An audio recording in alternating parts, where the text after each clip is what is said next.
Hello and welcome to VO Life with me, Toby Ricketts. A special edition of VO Life today, actually. We're talking to David Ciccarelli, the CEO of Voices.com, the world's largest voiceover marketplace, or pay-to-play as we like to call them.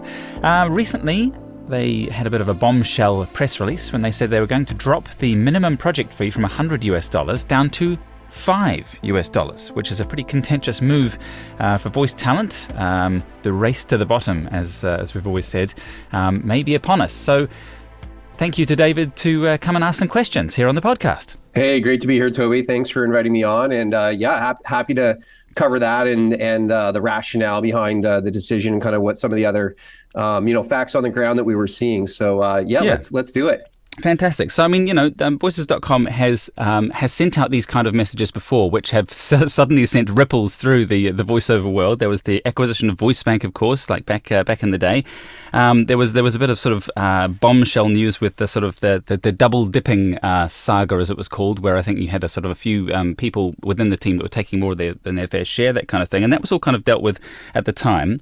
And also there was a recent announcement about the Platinum plan basically being devalued in terms of like you weren't able to access everything on the plan anymore, and you didn't really get much more for that money. But I don't think we talked about that at the time. It's also got a lot of positives. Like I'd say you've got the best platform on the market. You've been out there for the longest. I like the fact that the ability on Voices.com to set your own rate. Like even if a job's posted for like $100, I can go and post $500. And I've won jobs like that where you posted way above the budget and still won it, which is fantastic. And you've got such great reach into clients and lots of beginner voice talent. But this latest announcement came as kind of a shock to me, and I know when something big's happened because lots of people email me and say, this is a huge step backwards. So take us back to sort of when you first started considering this, because like the $100 mark, has that been since the beginning? It has been since the beginning. Is actually when we started in 2005 is actually when we incorporated, and we had actually kind of started up the company the year beforehand.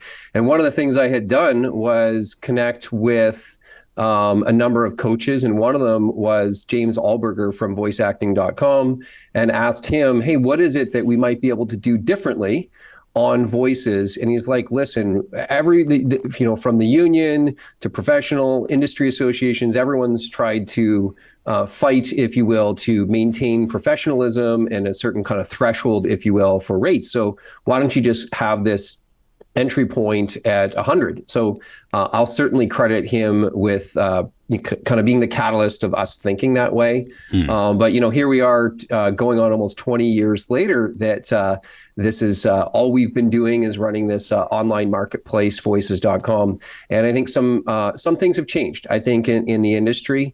But what prompted it then is maybe a different reason of what was, I think, important facts of how kind of the industry worked back then, whereas maybe it's, we've recognized that it's changed now and kind of going forward. So maybe for those kind of watching and listening, there's really two parts to Voices.com. The one that we've always run, we call it the talent marketplace. It's where, talent like you, Toby, are well familiar. A client comes on, they post a job, and then we match those job requirements up and invite the most suitable talent based upon the information really that's in your profile. And then, of course, you reply with an audition and a quote. And so part of that job posting has actually been to the client would specify a budget. So that initial budget range was $100 to $250, and then it kind of goes up in increments from there, with the top budget being $10,000 plus. So that's worked really well for all of these years. And I think what we've then wanted to create, almost like flip the model on its head. What if there was another way that clients could hire you as a talent? And so to complement the talent marketplace, we have a project marketplace where now talent have control over creating a project listing that includes, yes, a sample of the work, but also a description of the work that you're going to do and the price. So now clients can browse and buy, if you will, projects available for purchase that a talent would fulfill. And the project listings, which was just launched this summer, of 2022, later in the summer. And the project listings, kind of abided by this same $100 minimum. And talent had kind of 3 tiers of pricing. So let's say you have a radio commercial project. You could have almost like a good, better, best type pricing, what we call essential, enhanced, and elite. And you could start it at 100, but some people started at 200 or 300 and kind of go up from there. And what I think one of the things that we realized very quickly, and what we observed in the market, and clients telling us, saying 2 things. One, I can hire the same talent on another kind of gig style marketplace where they also have projects or gigs, if you will, at a fifth the cost, or let's just call it a fraction of the cost. So why is that the case? The other situation we were running into is there was lots of times where clients wanted like something very, very small and limited in scope. And so there wasn't really an accommodation for, let's say, a kind of a personal use phone system greeting or a funny voicemail being left. I mean, these are not the kind of bread and butter of what we do at Voices, but there were requests that were kind of coming up.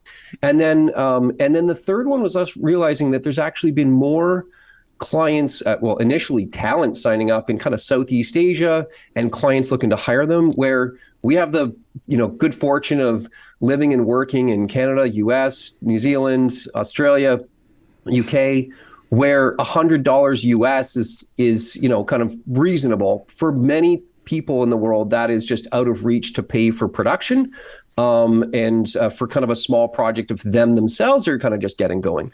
So we kind of looked at the competitive landscape, kind of the customer feedback, early customer feedback, as well as the kind of global realities, and really asked ourselves, is this the best thing to kind of continue upholding going forward? Or is it actually, can we solve some of these other needs by kind of getting rid of this arbitrary $100 minimum, which was really centered around really centered around an idea that I think we've grown beyond. Okay, so just to take those points, because I feel like there are different ways to solve some of those problems, like that I would have, and maybe you can talk through why you didn't decide these, but like Sure. The small jobs factor. I mean, there are stores you go into, like if you go into a fairly nice restaurant and you ask, can I just have an apple? Like they don't stock that kind of thing. They're like, we'll go to the grocery store next door. Like there's a kind of an appropriate place for a certain amount of products. And I think maybe, did you anticipate some brand damage? Because Voices.com has spent a long time saying like, we've got the best voice actors on our platform. We're the industry leader. We're not going to lead to the race to the bottom. They put a lot of effort into that messaging. But for a lot of people, that's suddenly come true, and they're kind of like, no, it has been the race to the bottom. And I feel like you could have offered the small jobs with like a subdomain that's like Voices Light or something, and it's like literally just the tiniest jobs. Perhaps it's for talent that are inexperienced, and there's like a place, like a training ground or a sandbox that they can kind of play in, and you keep this premium Voices.com product for your kind of like higher paying clients. Was there a reason that you didn't decide to split those two proposals, if you like, to the clients and talents? So we find that clients often start with a small project because, and we call it the trust sale, right? The client's got to trust, is Voices even the right place for me? When they post a job, am I even going to get responses? Am I going to get responses kind of within like a reasonable, a price range for the scope of work and what they had in mind? And can the talent actually deliver on that? So there's definitely a track record, I'm going to call it like a pattern of behavior, where clients start small and then grow large over time. And so to further prove this out, we actually ask clients, hey, are there ever, and we have a whole research team that kind of tries to uncover answers to these type of questions. And the question was, to the clients who conducted the survey, do you ever hire talent for under $100? And what we discovered was a 30%, so call it a third of our clients, and these are existing clients, from time to time do hire talent from under $100. So did we want to be the place that could kind of do some of their work and not all of their work? Because as soon as or rather, would we, let's be that definitive destination, the go-to place where, irrespective of the size of the project, small or large, you go to one site and you can get that done. But you couldn't. So that was kind of the reason, right. we wanted to talk to the clients to know if they have other work, and the answer was yes. And then, but they weren't bringing it to us because of this kind of threshold, which often means whether it's an existing client, and then you have to think, well, there's probably new clients out there that are maybe just, doing something for the first time, that we're literally putting up a gate, a roadblock for them to even engaging, and they never have the potential to grow up to be some of the most recognized and most frequent job posters on voices.com. Yeah, I mean, they kind of make sense, but I still feel like there would be, like, rather than just lowering the entry point, you could kind of put up some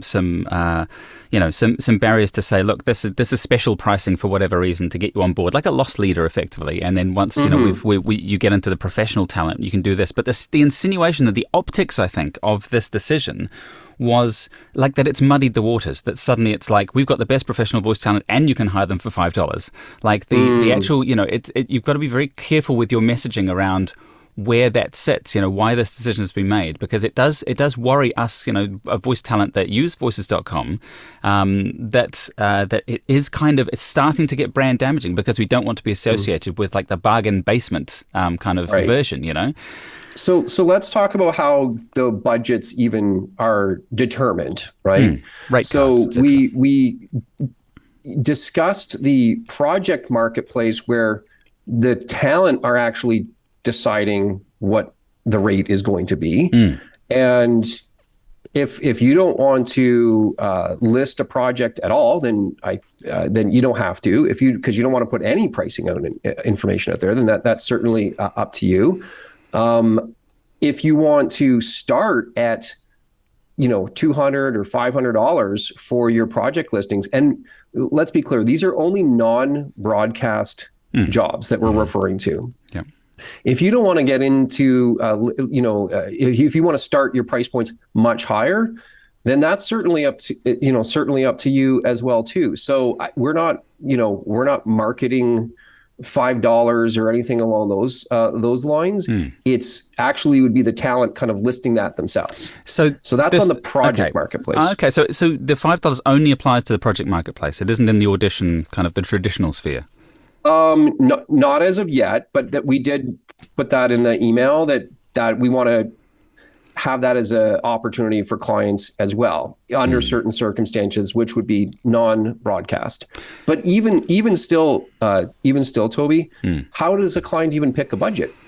Well, there's three ways that, when they're filling out the job posting form, that they actually pick a budget. It used to be just a little drop-down menu.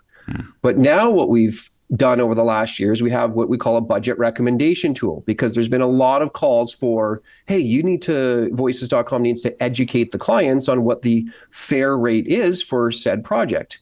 Well, as they're filling out the form, we're learning about the category, the length, the use, kind of any licensing needs they might need. And so when they get to the bottom, behind the scenes, what we're doing is we're looking up all the comparable jobs and saying, here's the going rate that a talent actually was hired for a job that looks similar to yours. And here's the average number of responses that you can expect to receive in the next 24 hours. So this is what we call a budget recommendation. So the system actually defaults to that being selected. So of course, we're not going to be defaulting to the low end of the budget, $5 to $249, because in most situations, the actual going rate was higher than that. So we're using our own, the talent's activity on the site for what you guys quote as kind of like feeding it back to the clients to say, here's what the going rate is. So that's the budget recommendation. Then we have the budget range, which again, just kind of goes up in those brackets.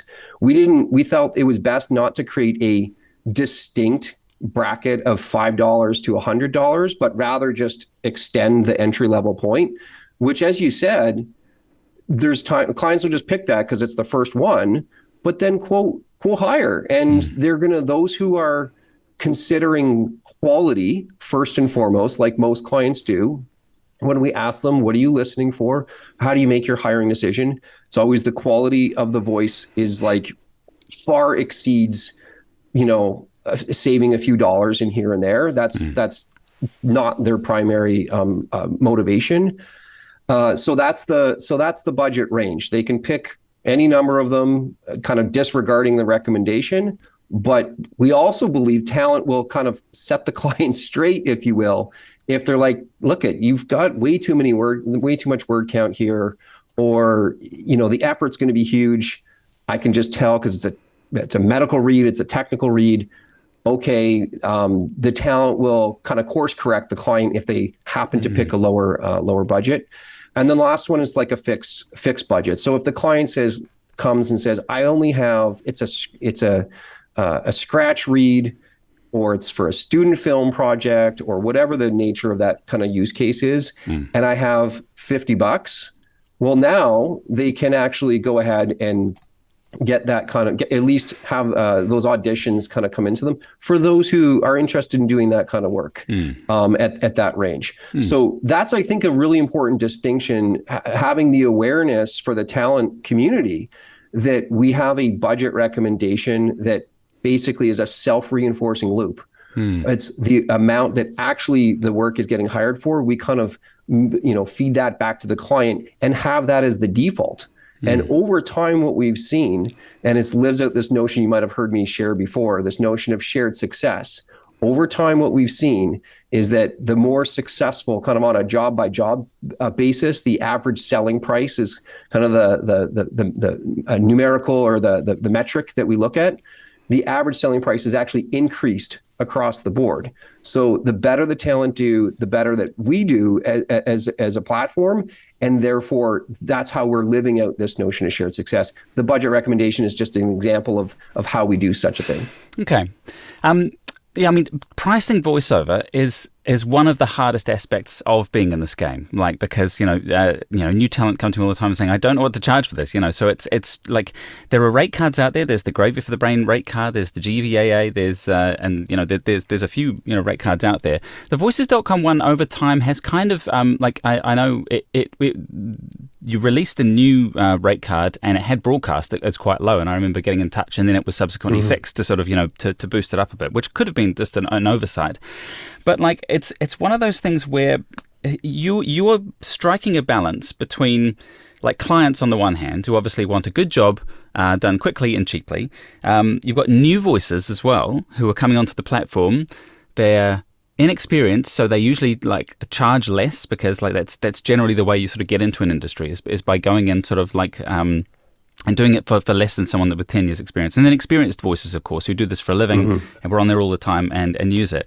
And they all so you've basically got this center made up of those three people who want different things. And the point where they all meet is it's effectively kind of like the sales price or the kind of vibe of where everything's sitting. And I just worry that with lowering this, really lowering that is that it sort of drags that in the side of the clients and possibly the new voices area. And so do you expect to see attrition from your experienced voices who make a living out of this because they feel like suddenly, is the voice industry separating out into these trophic layers, if you like? Because I've always talked about this trophic layer theory where, you've got your fiver on the bottom because it's always just been basically, they say what they are. It's $5. And then, you've got your sort of mid-tier, which I've sort of always put sort of voices.com in and some of the other voice marketplaces, and then sort of agents and stuff. So you're talking in that top layer, it's sort of like, $2,500 to sky's the limit for big TV commercials, and where there's a lot on the line. It's high value, it's all high stakes. And then the mid tier, which you've traditionally sort of existed in for sort of like your medical narrations and stuff that's not broadcast, but it's not you want a really good job. And then the sort of bottom layer.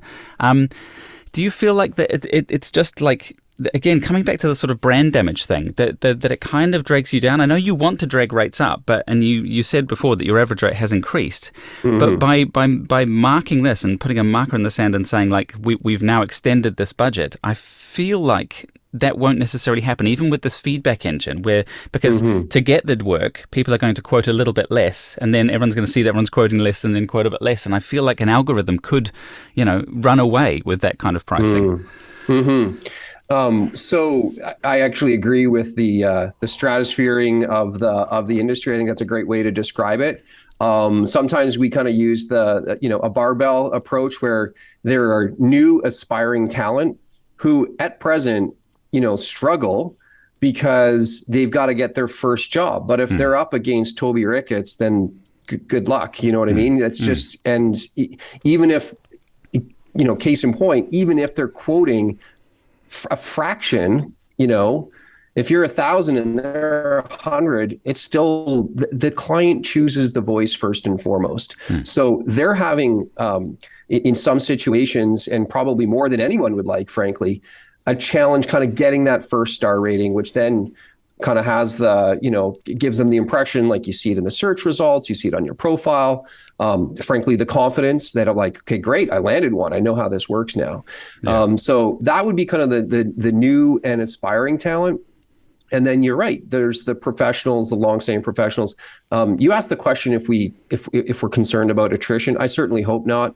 We love our talent. We hope that they stay around. We think we've got great things in store for all of you in the next couple months, as well as the roadmap for next year. So we've got some great stuff upcoming. But this is to solve for a need that's frankly not designed really at all for the professionals. This is new clients with tiny projects that we've really want to be able to bring that client on board. And so if they have to start at $75 or $50 so that they sign up, go through the process, and the client goes, oh, okay, I get it. Now I can trust you with my larger campaigns and national work, the high stakes work, as you put it, Toby, that they've already kind of gone through the motions, that they are more apt to kind of continue and proceed with a platform because they've built up a history there. But if we never get that chance on the small stuff, they're never going to grow into the bigger work. And there's lots of use cases like that. The scratch reads is often probably one of the biggest requests. They're like, yeah, but this isn't for, I need to use it in a client pitch. But it's not the actual ad. We're going to change and they're like, I don't have $500 to pay for that, because as soon as they go through and they say, this is the use. Yeah, but $100 is reasonable for that. $100 is a great price, but $5 for scratch read, even that is like, even I can't envisage a job where it's worth me opening my studio for $5. Then again, I'm not a new talent, so it wouldn't. And I think we're, at risk of getting hung up on the $5 just because it's the low end of it. I don't think, why would a client go through the motions of that? It's like, well, we had to come up with some minimum that wasn't going to be 1 and it wasn't going to be 0.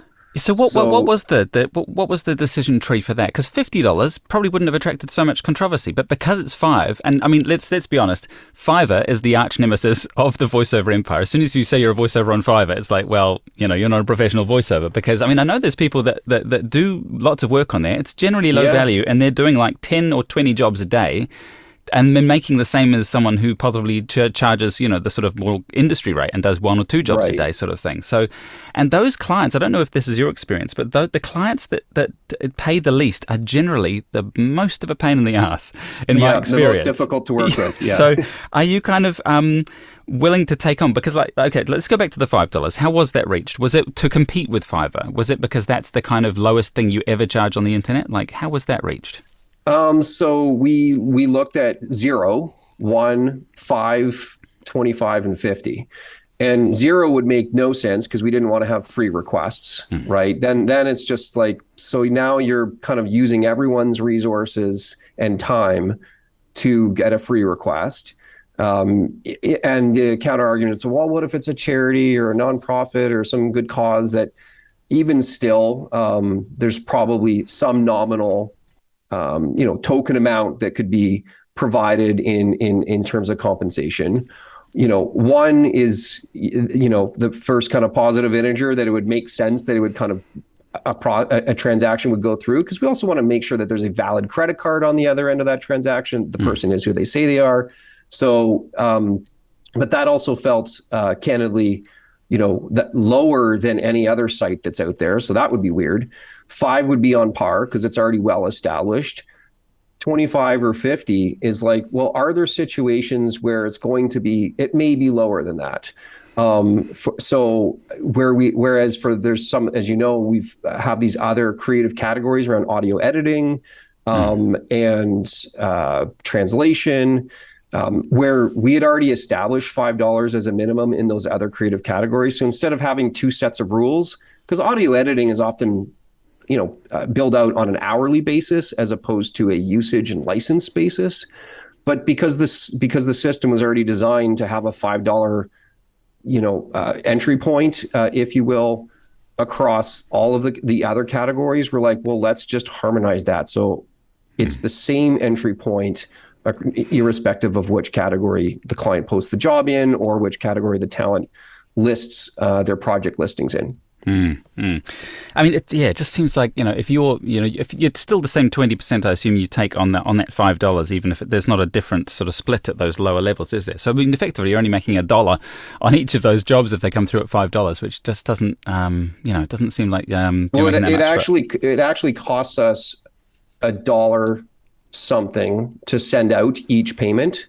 So that was another part of them. Like, well, this, imagine there was a huge frequency of these. Well, paying $1 to send out $1 doesn't make any sense for anyone. And so, I think what we've learned over the years is two things. One, let's try to get out of the way rather than impose more controls and restrictions. Because when we get out of the way, it allows the market to, in a lot of ways, govern itself. And market, I'm referring to talent and client, coordinating, transacting, communicating on your own. So let's try to get out of the way. Let's also try to, and by that I mean, these kind of types of controls. The other thing is a lot of these kind of worst case scenarios rarely transpire the way that we all might think. I mean, years ago, I could go through the list of items of kind of the worst case scenario, kind of game theory type being played out on a lot of improvements that we've made over the years, and rarely has one kind of been, long-term sustainable, long-term damaging. And in fact, quite the opposite. We found, that in the end, if we truly believe this guiding principle of let's make decisions that are based upon shared success for the talent, the client, and voices as an organization, then let's make sure we have that kind of first and foremost. And things do play out. It's the gap in between the announcement and having actual data and evidence where a lot of emotions, kind of get stirred. And it's kind of almost like, dare I say, like the fear of the unknown. Like we're afraid the whole industry is going to go a certain way. Well, that's actually not in our best interest. It's not in your best interest. So why would we push it that way? Now, I know that's a hard thing to kind of ask yourselves and maybe realize that, we want what's best. And that's what we're trying to do, is help new clients enter, help new talent kind of get their feet under them, and then have both of them grow into be, professional talent who are working with, amazing clients on the platform. How do you measure success?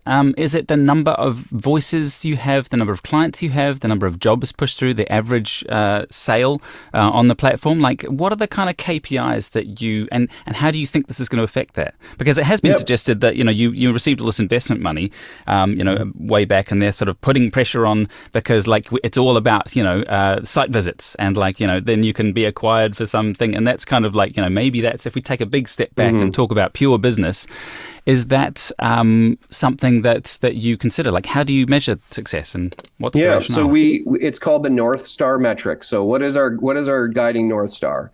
And we call it hired jobs. So jobs that are fulfilled, not just a posted job, not just a project order that starts, but those kind of both converge into a job that's fulfilled, whether Money it comes changes from hands. search, someone's profile, the project listing, or the job posting. There's kind of like 4 paths that all converge. The job then gets offered to the talent, saying, hey, we're awarding you the job, or we've placed this project order for you. And in both situations, the talent is reviewing the spec and clicking I accept, right, on the agreement. And then the work's done and delivered through platform. That is a hired job. So that's how we measure success. We don't, to be candid, I don't care about the average selling price on that kind of thing, because you could have very few hired jobs, right, at an insane average selling price, but that's not enough to kind of go around for everyone. Or you go to the other end, you don't want to have a bunch of them where it's like really, really low. So you're kind of like you're balancing out what that is, but ultimately it's more throughput and volume. Nothing to do. I mean, if our website is, or let's say a website was advertising based, where you have banner ads and so forth, then you really care about page views and how many visitors and so forth. I mean, that's not something that we look at, because that's not the business model. The business model is a transactional business model, just like as you described Uber or Lyft or Airbnb. So therefore, in a similar way, it's what's known as that core interaction. On Uber, it's the ride that actually is taken. On Airbnb, it's the booked stay that actually is completed. Right. And on Voices, it's the job that gets fulfilled by a talent. But yeah, if you're going for as many of those as you can, surely you want to be making money off them. I just worry that if you take it to the extreme and say and make a straw man about, so every job suddenly gets posted as $5, you're not making any money, which is not ideal. But maybe it's a loss leader for you. Maybe that's your rationale behind it. Well, we definitely don't want to be. We're trying to capture a portion of the market that is not being served at voices.com right now. Right. These are not about clients who that are going to go kind of downstream. This is about, they have these jobs already. They're getting them fulfilled by some talent out there on presumably some other platform. So this is about kind of like net new jobs, kind of aligns with that North Star metric I described. Net new jobs coming to Voices that weren't previously there. That's the intention. But those, if those listening can kind of hear the conviction in these two concepts of shared success and the most hired jobs, then you can see how these things start to align, because we're basically turning away jobs right now by saying you have to meet certain parameters and so forth. We want to invite those clients onto the platform. I still feel like the two arenas model, I'd love to see someone try it, and I've suggested it to some people that do have, a premium model, is to have that sort of budget thing, like you have, the budget and Avis model or something. You can capture two areas by having the same company with different branding over the two, which might not have that brand crossover. But I mean, I also understand the fact that you've got to it's easier to brand one thing and do your marketing, etc. But I feel like that might have been a missed opportunity. But then it's not my company, and you're welcome to do with your company what you like. Just a couple of small things from what you said as well, like in terms of local currency, and that was a really interesting point, because I've said to people in terms of my rate card, it's like if someone asks me to quote TVC in India and I quote $4,000, that's like someone's entire annual income. Like, it's just not reasonable. Like they're not going to be earning that much off that ad, so it's ridiculous. But maybe a way to do that is to have like local currency, is to actually charge, rather than, because US dollars are always very strong and the market shifts all the time, is to like have local currency versions, so it feels like you're charging in a different currency, because you kind of are. Did you consider that at all? Because it's always been in US dollars. Right now it's a single currency platform. We work with customers in 160 countries around the world. Yet, the entire platform is all in US dollars. And so let's play this through. To localize the currency, that's one thing, but then to still have a minimum threshold of $100 equivalent to $100 US, it's still like, we can say it's in rupees, but we got to get rid of this minimum threshold as well. Maybe it shifts if you're paying in local currency, but then I guess you get people buying rupees and doing American jobs. It does get confusing. That's, or the other way, I want to hire an Indian-based talent. Do I, what's the driver? Is it the buyer who's deciding which currency it is, or is it the seller? So that's where the underlying, candidly, infrastructure issue we had was this rule, if you will, that didn't allow for transactions to happen in other countries because everything was anchored to $100 US, which just made no sense. So thank you for really kind of acknowledging that there are different price points for different clients around the world, and that currency and the need to kind of go below what North Americans would go, I would never do anything for less than $100. Well, the job it's not worth that in those other countries around the world because they can't afford it. Yeah, it is.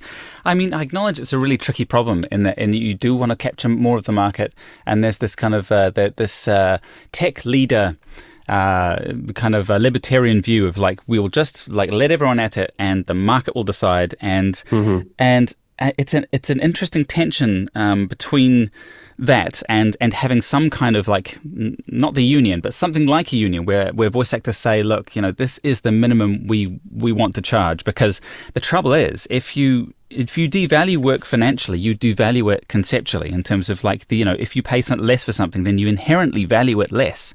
And I feel like the reaction to this has been, we're proud of our craft, we're professional voice actors, we do our best, and this does sort of like acknowledge the fact that professionally people will put jobs up for $5 and people will go for them and get them fulfilled and everything. And just having that all in the same pot, it becomes very difficult to separate where those values are. So, I mean, just in terms of wrapping up, because I think we've gone through quite a few of different facets of this. Like, to people like who have emailed me saying they might leave voices.com after this, the professional voice talent that have been there for years. Like, what would you say to try and like to keep them on the platform? You said there's exciting stuff coming up, which is a bit of a kind of like what's in the box. But what would you say to say what's your long-term vision, and how does this strategy sort of add to that? Well, Voices is always aimed to be the definitive destination where stories get told, right? And really, we are the mechanism to kind of bring the two people together. But you are the ones actually telling the story. It's your words that are being breathed to life in someone else's script. So that remains the same. Some of the things that we have on deck are, there's a lot of kind of just hygiene improvements, which is what we refer to them as just improving the overall usability of Voices. There's a big package around showcasing and highlighting the top talent on Voices. So those who have done very well in the past, we want to continue to kind of reward and recognize those talent on platform where they become, almost something to aspire to, those who are kind of just getting started. That's certainly one piece. And that can, look anything like, badges, recognition, different programs for top talent on Voices. And because clients, as you know, sometimes just want to go, just show me and give me access to the best. And then there's other clients who are saying, I can't afford the best, but I still want someone who has the equipment at home that's kind of better than me doing it, might be kind of their thought. And they want to just get started with a semi-professional or an aspiring talent. So you're right. It's they are two different communities of talent at different ends of the journey. Those starting and those that are thriving in their career. But yeah, the next year I think is maybe it might be worth doing an upcoming podcast or video on what 2023 looks like. But hopefully that gives you at least an early glimpse of building into the talent, those new ways to be found and discovered and be featured on the platform, all kind of bundled within the same premium membership. Cool, fantastic. Well, thank you very much for your time today and going over all these points. I hope that the gamble, as it were, because it feels like a bit of a gamble, kind of pays off, and that there is shared success, and we can all find a way to still, make to have like shared success on the platform, as you say. So it'll be interesting to see how this all pans out. Thank you for your time today. Thanks so much, Toby.